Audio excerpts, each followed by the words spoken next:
pessoal, esse é o canal Coronavírus e eu sou o Dr. Antônio Schultz. De maneira que, dando sequência ao vídeo anterior, em que nós apresentamos os principais mecanismos responsáveis por esse recente evento adverso raro identificado em vacinas à base de RNA, sendo, ou dentre as quais se ressaltam a vacina da AstraZeneca, Oxford e Johnson & Johnson, mas que estima-se possa ser induzida por qualquer uma dessas outras vacinas à base de RNA, tais como, por exemplo, a vacina da Pfizer, Moderna e da vacina russa. Esse evento colateral ou adverso raro identificado, foi identificado pelo professor Andreas Greinacher, da Fakultät von Medizin, em Universität von Greifswald, em Deutschland,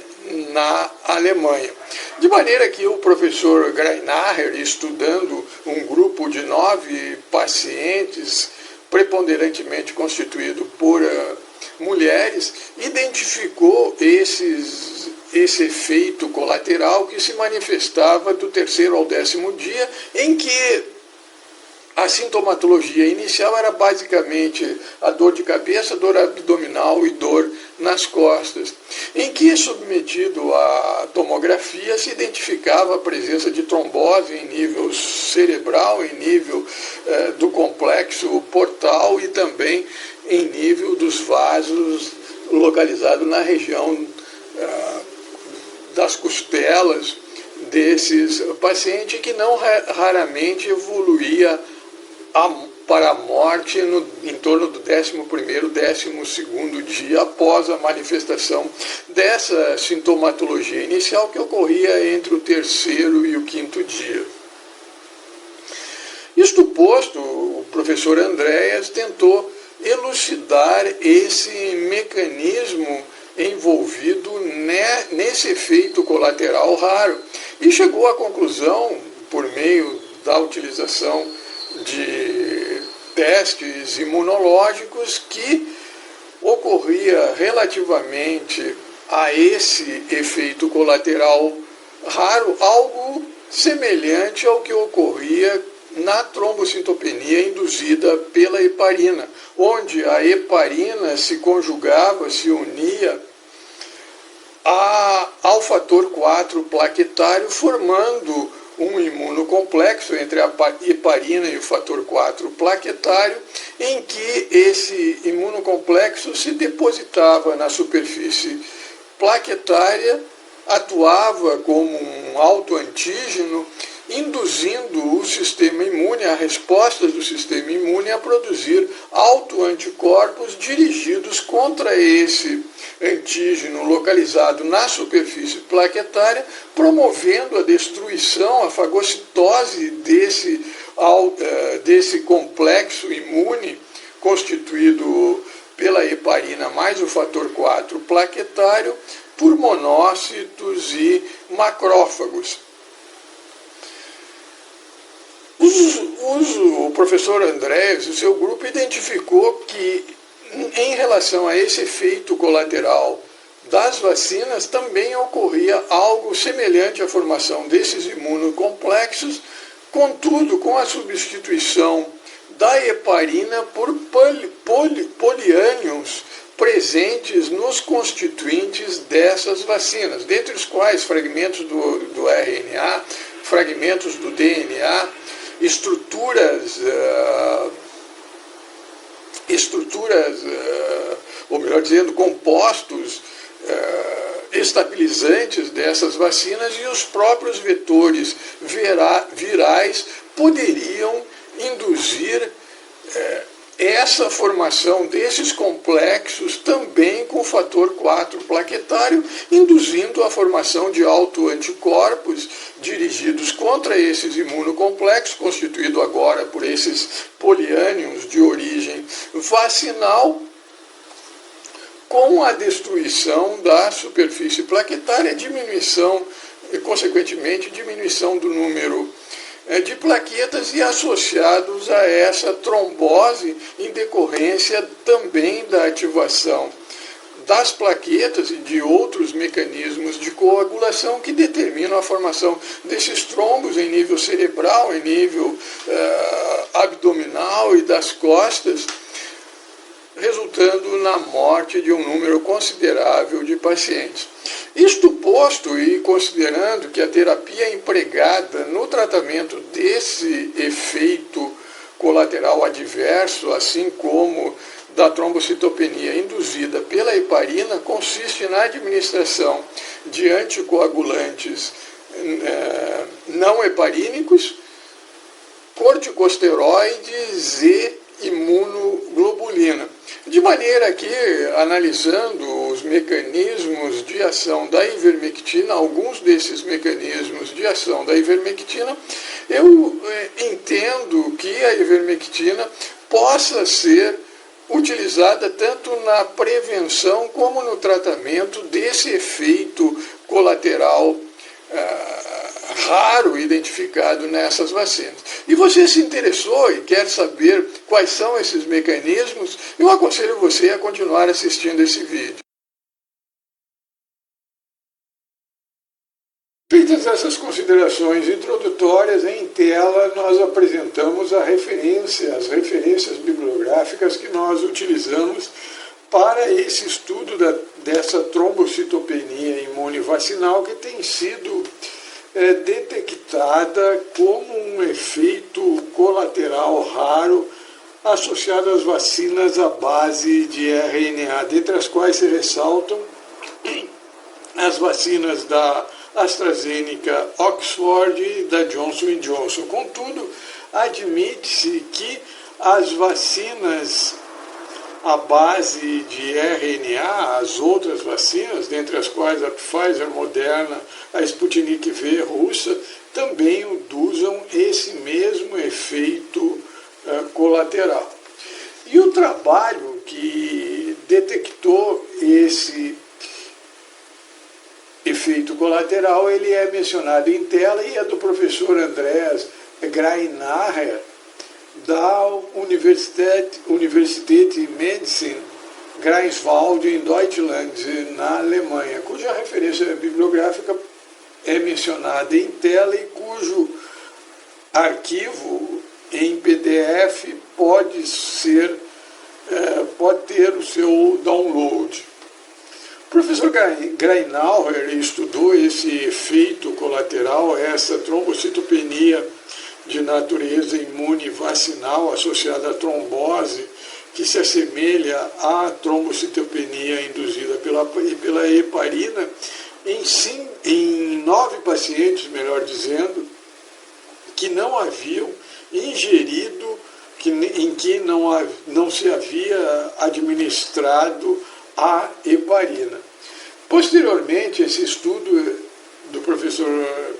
Andreas Greinacher, ele foi confirmado pela professora Schultz e colaboradores, se não estou enganado, de uma universidade norueguesa, em que a professora Schultz estudou essa trombocitopenia de natureza imune em cerca de 5 pacientes, cuja referência bibliográfica também é mencionada em tela e o arquivo pode ter o seu download em PDF. Trabalho este publicado no The New England Journal of Medicine. Basicamente, a professora Schultz, ela constatou que o soro dos pacientes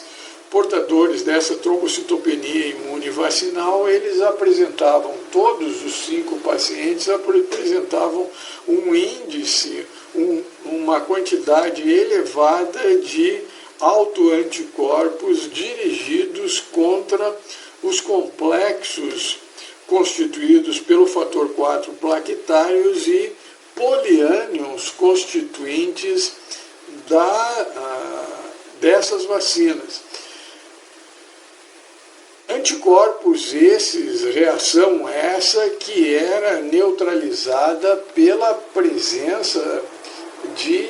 heparina, seja na cultura, seja administrada aos pacientes. De maneira que a professora Schultz estudou essa reação imune, tendo por base a agregação plaquetária, em que foi comparada a agregação plaquetária nesses 5 pacientes com os pacientes normais, agregação plaquetária em pacientes normais e agregação plaquetária com pacientes portadores dessa trombocitopenia induzida pela heparina, em que a professora Schultz e colaboradores constatou que a agregação plaquetária nesses pacientes portadores dessa trombocitopenia induzida pelas vacinas era bem menos sensível à dose, à concentração de heparina do que naqueles pacientes portadores da trombocitopenia induzidas pela heparina, em que uma alta concentração de heparina induzia uma diminuição da agregação plaquetária comparativamente à baixa concentração de heparina, enquanto que nos pacientes portadores dessa trombocitopenia imune induzida pelas vacinas, a despeito de ocorrer uma diminuição relativamente à agregação plaquetária quando se aumentava a dose, a concentração de heparina, ela não era, nesses pacientes, ela não influenciava tanto quanto relativamente a esses pacientes portadores dessa trombocitopenia de natureza induzida pela heparina. Também se constatou nesses pacientes portadores dessa trombocitopenia imune vacinal que, mesmo na ausência da heparina, esses pacientes apresentavam agregação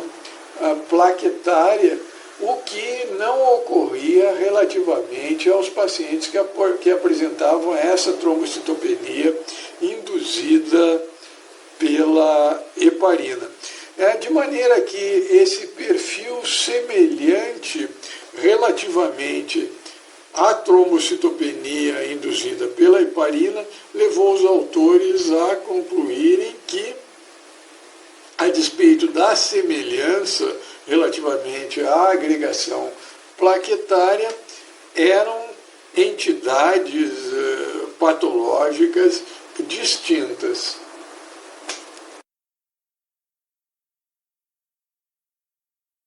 De maneira que, em resumo, tanto a trombocitopenia induzida pelas vacinas quanto a trombocitopenia induzida pela heparina, elas apresentam praticamente a mesma sintomatologia clínica e também praticamente o mesmo mecanismo etiopatogênico ou patogênico, ou seja, a formação de autoanticorpos dirigidos contra imunocomplexos, seja formados pela heparina mais o fator 4 plaquetário, no caso da trombocitopenia induzida pela heparina, ou então de imunocomplexos formados por poliônions constituintes das vacinas com o fator 4 plaquetário, em que esses autoanticorpos são dirigidos contra o fator 4 plaquetário desse imunocomplexo, destruindo esse imunocomplexo e, consequentemente, as vacinas. Contudo, há um dado que é de relevância clínica referentemente a essa diferença entre a trombocitopenia induzida pelas vacinas e a trombocitopenia induzida pela heparina. Qual seja, a resistência à heparina, ao tratamento por heparina, ou seja, na trombocitopenia induzida pela heparina, a heparina, quando utilizada no tratamento em altas concentrações, em altas doses, é bastante eficaz na solução do problema da coagulopatia, enquanto que a trombocitopenia induzida pelas vacinas, ela também sofre uma remissão, contudo não é tão acentuada quanto na trombocitopenia pelas heparinas. Daí o porquê nós entrarmos no tema dessa aula, do porquê a ivermectina pode ser utilizada para o tratamento de efeito colateral de vacinas, nos valendo dessa referência bibliográfica mencionada em tela, em que é apresentado o mecanismo de resistência aos corticosteroides e os fatores que interferem nessa resistência aos corticosteroides. E basicamente o que justifica a utilização da ivermectina para tratar esses pacientes portadores dessa trombocitopenia vacinal é basicamente o fato de que nessa trombocitopenia induzida por vacinas é aconselhável utilizar anticoagulantes não heparínicos, utilizar eles associados como por exemplo associado a corticosteroides, associado a imunoglobulinas. E é nesse contexto em que nós propomos alguns mecanismos, vejam bem, alguns mecanismos, os principais mecanismos sob a minha óptica, que justificariam essa possibilidade, essa alternativa terapêutica no contexto da utilização de anticoagulantes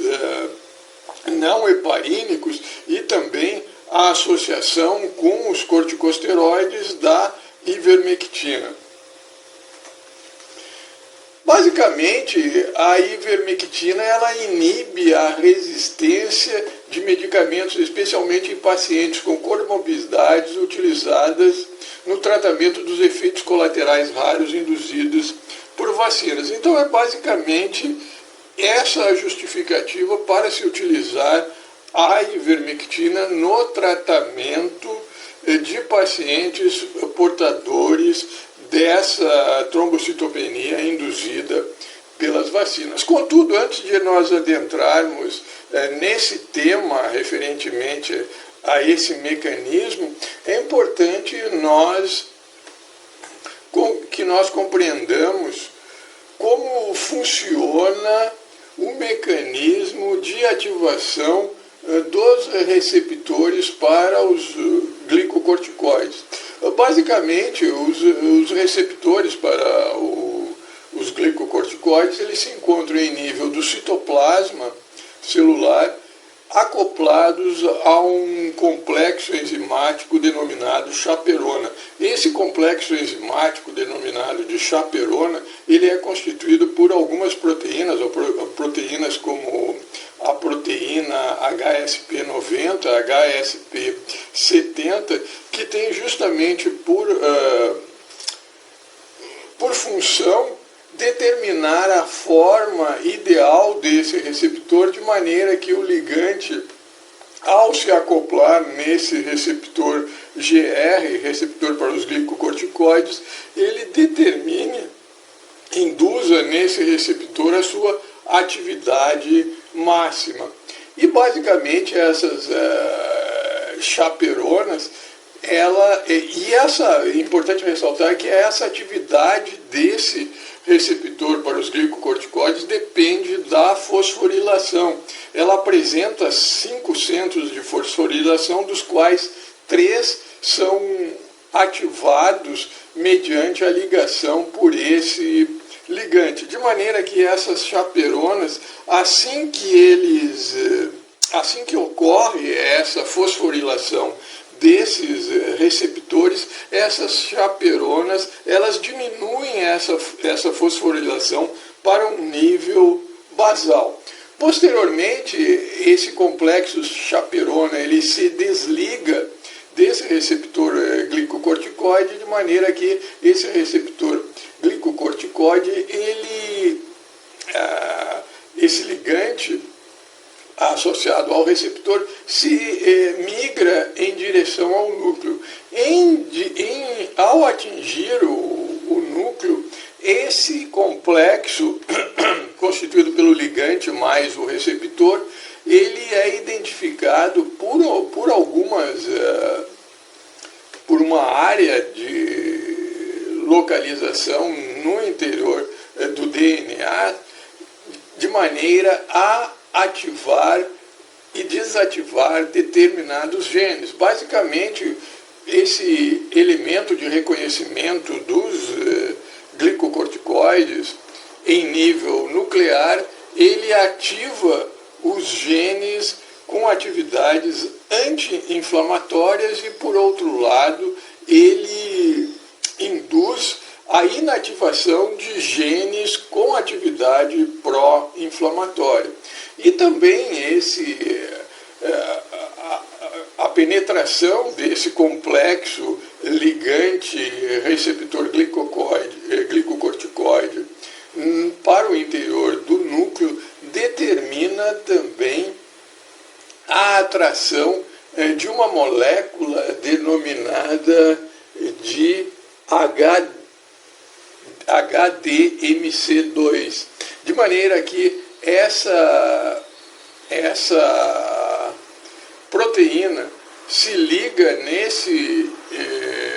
numa região mediante a ativação desse receptor dos glicocorticoides, apresentando o ligante acoplado a ele, ela se liga em um outro fator de reconhecimento nuclear, de ativação nuclear, qual seja o fator NF-kappa-beta. E esse fator NF-kappa-beta é um dos fatores que determina a ativação, a síntese e secreção de citoquinas pró-inflamatórias. Então, os glicocorticoides apresentam essa propriedade de atrair essa proteína, determinando a inativação desse fator nuclear kappa-beta, responsável pela síntese e secreção de moléculas de citoquinas, fatores de crescimento e outros mediadores químicos pró-inflamatórios. Entendido o mecanismo de ativação dos receptores GR, receptores para os glicocorticoides, nós passamos a estudar o mecanismo de indução da resistência aos corticosteroides, nos valendo também da mesma referência bibliográfica, em que todos os fatores que determinam a ativação de um receptor que promove a inativação desses receptores para os glicocorticoides, ou seja, os receptores para os glicocorticoides, receptores beta para os glicocorticoides, determina a inativação desse receptor para os glicocorticoides, que, como nós vimos, em nível do núcleo, áreas presentes no DNA em nível nuclear, ou seja, o GRE, áreas essas denominadas de GRE, não confundir essas áreas de reconhecimento dos glicocorticoides, de reconhecimento nuclear, com o teste GRE, o teste que os americanos se valem para conceder bolsas de estudo, seja para os alunos americanos, seja para alunos internacionais. E eu confesso para vocês que relativamente a esse GRE, esse exame, é uma das maiores frustrações da minha vida, porque eu confesso para vocês que eu não tive saco para me dedicar tempo para o estudo de todos os testes que compõem esse exame, o GRE americano.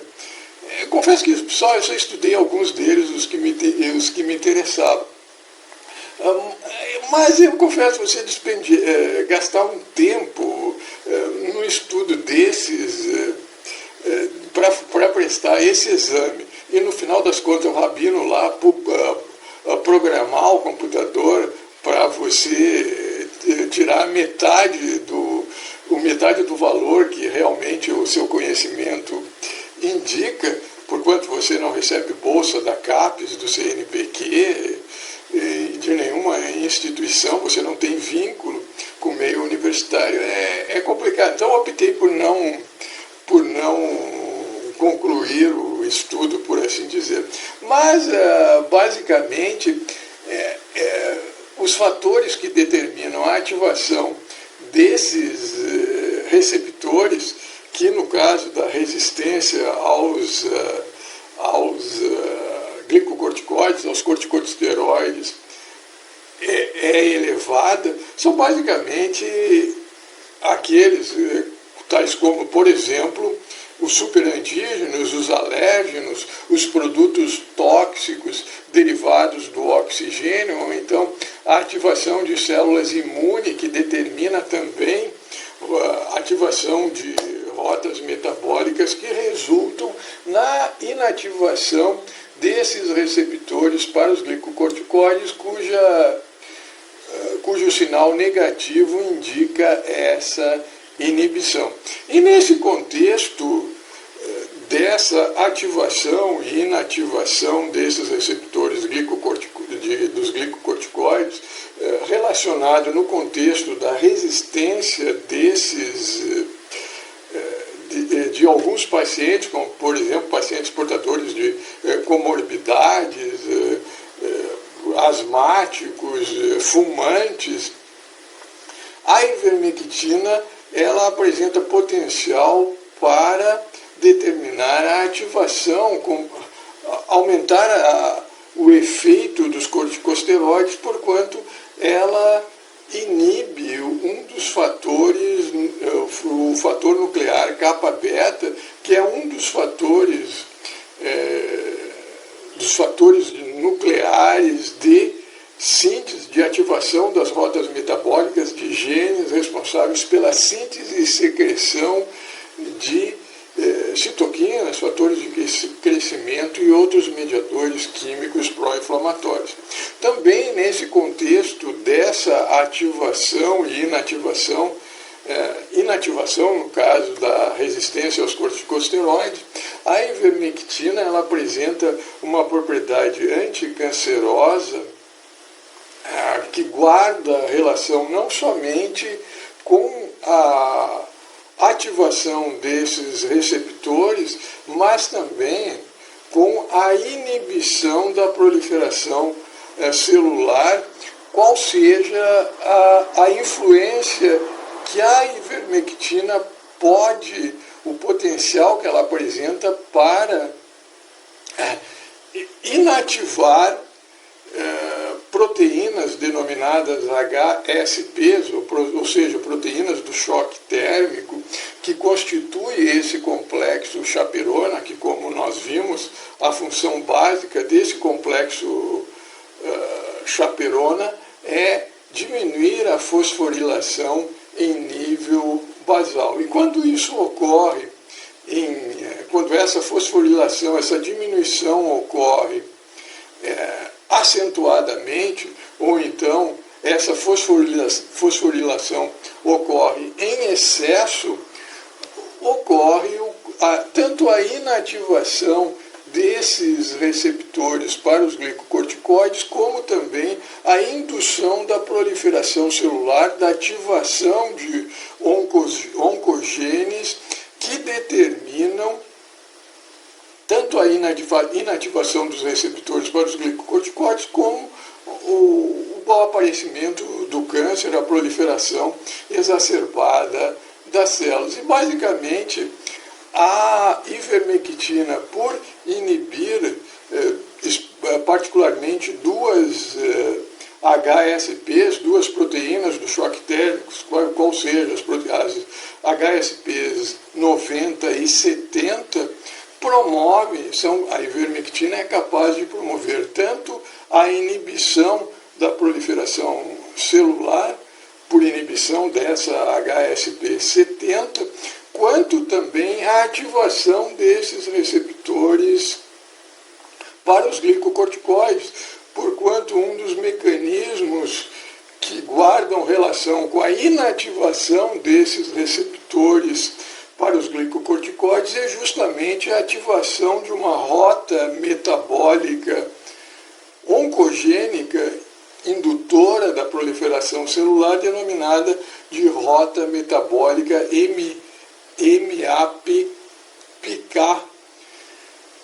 MPK, de maneira que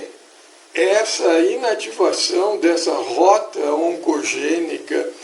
pela ivermectina resulta na ativação dos receptores para os glicocorticoides, porquanto ocorre em nível desse complexo chaperona a promoção por esse complexo chaperona, uma dessas proteínas, qual seja a proteína essa denominada HSP70, da ativação dessa rota metabólica MK, ou melhor dizendo,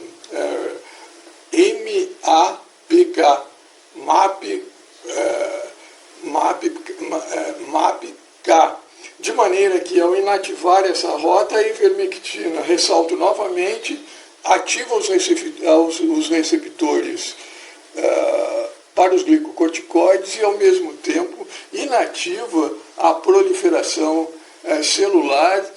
inativa oncogenes, genes que determinariam a ativação dessa rota metabólica que resulta no câncer. Assim, um outro mecanismo que guarda relação tanto com a resistência aos corticosteroides no contexto do tratamento da trombocitopenia imune vacinal, induzida por vacinas, quanto aumento da resistência aos quimioterápicos utilizados na terapia anticancerosa, é a atividade funcional de uma enzima denominada de P-glicoproteína, que é uma enzima que se localiza em nível da membrana plasmática e funciona como uma bomba, bombeando moléculas do meio intracitoplasmático, do meio intracelular para o meio extracelular. Esse mecanismo já foi por nós estudado com detalhes em vídeos a respeito do potencial efeito da ivermectina no contexto das neoplasias malignas, direcionado para o tratamento da Covid-19. Eu sugiro você que consulte esse vídeo para complementar essa explicação. De maneira que essa bomba de moléculas que se localiza em nível da membrana plasmática, ela funciona com a utilização do ADP, da adenosina trifosfato, que é transformada em adenosina monofosfato, de maneira que essas moléculas, dentre as quais os corticosteroides, os fármacos utilizados na terapia anticancerosa, além dos xenobióticos, ou seja, dos produtos tóxicos resultantes do metabolismo celular, são eliminados para o exterior da célula. E ao eliminar os corticosteroides e as drogas utilizadas na terapia do câncer, ela compromete tanto o tratamento da trombocitopenia imune induzida por vacinas, quanto o tratamento das neoplasias malignas. De maneira que a ivermectina, por atuar como inibidor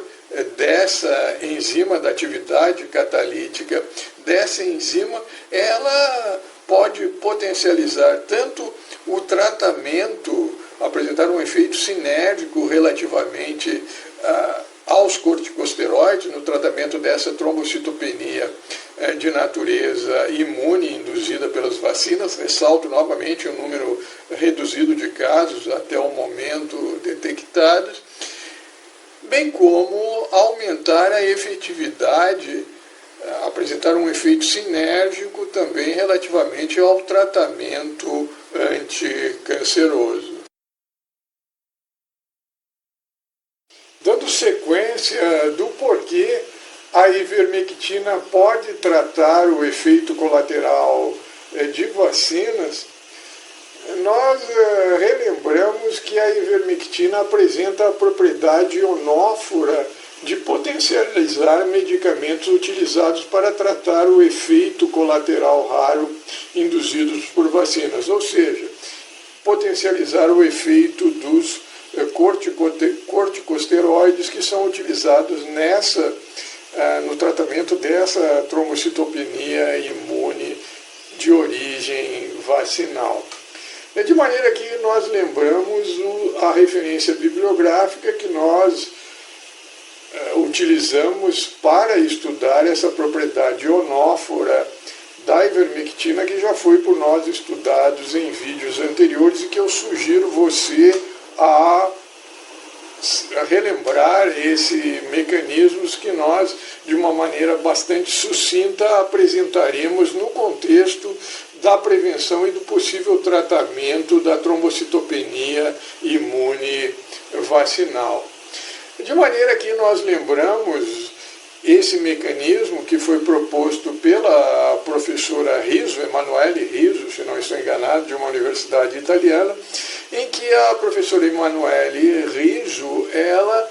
salientou que as moléculas, que individualmente as moléculas da ivermectina, elas não apresentam propriedade ionófora, tanto que, por exemplo, a cloroquina é citada como uma droga que apresenta propriedade ionófora, mas a ivermectina não. Contudo, a professora Riso, ela salienta que a ivermectina, por ser constituída por dois tipos de moléculas que são ilustradas em tela, essas duas moléculas que apresentam uma porção hidrófoba e uma porção hidrofílica, elas, no conjunto, essas duas moléculas, elas formam uma bolsa constituída por átomos de oxigênio que são capazes de transportar íons positivos, porquanto essa porção hidrófoba da ivermectina, das moléculas de ivermectina, consegue ultrapassar a membrana bilipídica constituída tanto da couraça do SARS-CoV-2 quanto das células da membrana plasmática das células infectadas pelo SARS-CoV-2. De maneira que também essas moléculas de ivermectina apresentam na sua estrutura oxidrilas que podem formar pontes de hidrogênio, facilitando o transporte dessas moléculas. De maneira que essas moléculas, esses íons positivos, esses cátions, dentre os quais antibióticos e corticosteroides, tais como a dexametasona. Então é basicamente também essa propriedade ionófora de transportar para o interior das células infectadas corticosteroides que justifica também a utilização da ivermectina como uma droga alternativa ao tratamento, alternativa aos anticoagulantes não heparínicos, associado aos corticosteroides no tratamento e na prevenção desse efeito colateral atribuídos às vacinas à base de RNA, dentre as quais da AstraZeneca, da Johnson & Johnson, mas que admite-se possa ocorrer também com a Sputnik, com a Moderna, com a vacina da Pfizer. A seguir, nós apresentamos o mecanismo antitrombótico da ivermectina, que foi proposto, hipótese essa proposta pelo professor Schein. O professor Schein é um ex-funcionário público do Serviço de Saúde americano, com PhD, que idealizou a hipótese de que a ivermectina utilizada numa dosagem maior do que aquela utilizada para a profilaxia no tratamento antiparasitário, profilaxia da Covid-19 na dosagem utilizada no tratamento antiparasitário, apresentaria essa propriedade antitrombótica cuja referência bibliográfica é mencionada em tela. De maneira que a hipótese proposta pelo professor Schein é de que o SARS-CoV-2 ele apresenta a propriedade de se ligar tanto em plaquetas quanto em hemácias, nos megacariócitos, que são as células que originam as plaquetas,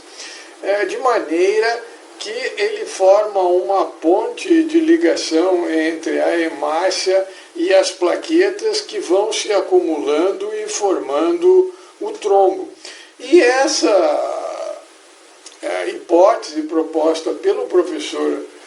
Schein se aplica também com relação às vacinas em RNA mensageiro, em que esse RNA poderia infectar a glicoproteína, que tem como base esse RNA mensageiro, poderia infectar as hemácias, poderia infectar as plaquetas, de maneira a causar a hemaglutinação das plaquetas das células vermelhas e, consequentemente, a formação do trombo, de maneira que a ivermectina, ao impedir tanto a ligação do SARS-CoV-2 como do RNA mensageiro em plaquetas e hemácias, apresentaria essa propriedade antitrombótica que justificaria a utilização da ivermectina como uma droga potencial em substituição aos anticoagulantes não heparínicos, além de potencializar, por exemplo, os corticosteroides, de maneira que a ivermectina apresenta, considerando esses diferentes mecanismos, essa propriedade não somente antitrombótica, como também antitrombocitopênica de natureza imune induzida pelas vacinas. Nesse vídeo nós apresentamos os principais mecanismos que justificariam a utilização da ivermectina como uma droga em potencial para prevenir e tratar esses efeitos colaterais, a trombocitopenia, a trombose induzida pelas vacinas. Mecanismos esses que têm como base a ativação dos receptores para os glucocorticoides, que são fármacos utilizados no tratamento dessa trombocitopenia, dessa trombose, a inativação de proteínas, tais como as proteínas do complexo chaperona, que promove as HSPs, proteínas do choque térmico, como a proteína HSP 70 e 90, que promove uma diminuição da fosforilação desses receptores para os glucocorticoides, consequentemente diminuindo o potencial desses glucocorticoides, desses corticosteroides, da dexametasona, para tratar essa trombocitopenia. Também a inibição da glicoproteína P, que, como nós sabemos, é uma glicoproteína que é uma enzima em nível da membrana plasmática que expele do interior da célula infectada pela Covid-19, ou então, no caso, infectada pelo RNA mensageiro da glicoproteína spike, para fora das células, dentre os quais os corticosteroides e os antibióticos. Também, com base nas propriedades ionóforas da ivermectina, ela pode ser utilizada no tratamento dessa trombocitopenia de natureza imune induzida pelas vacinas, porque ela propicia, por meio dessa propriedade inófora, o transporte do meio extracelular para o meio intracelular de corticosteroides, tais como a dexametasona. E, finalmente, nós apresentamos a propriedade antitrombótica da ivermectina, de maneira que a ivermectina, ao se ligar em receptores do tipo CD147, em hemácias e em plaquetas, bloqueia a ligação, seja do SARS-CoV-2, seja da glicoproteína spike, formada pela atividade vacinal, pelo RNA mensageiro dessas vacinas à base de RNA, de maneira que, ao bloquear esses receptores CD147, consequentemente a ligação, a aglutinação das plaquetas, apresentaria essa propriedade antitrombótica. No mais, eu espero que esse vídeo tenha contribuído para você compreender o porquê da ivermectina poder ser utilizada tanto na prevenção quanto no tratamento desses efeitos colaterais, dessa trombocitopenia imune vacinal e trombose associada a essas vacinas